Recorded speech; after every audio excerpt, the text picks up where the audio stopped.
Бүгінгі тақырыбымыз аспириннің пайдасы мен зияны. Аспириннің кеңінен қолданылатын дәрілік зат екенін бәріміз білеміз. Оның негізгі құрамында ацетилсалицил қышқылы бар. Міне аспириннің басты пайдалары. Бірінші, ауырсынуды басады.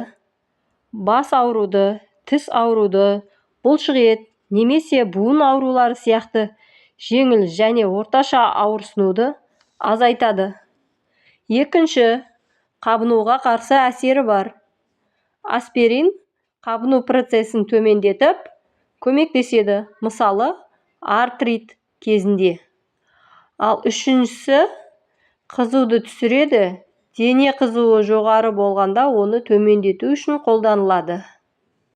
Арнаға тіркеліп, достарыңмен бөлісуді ұмытпа.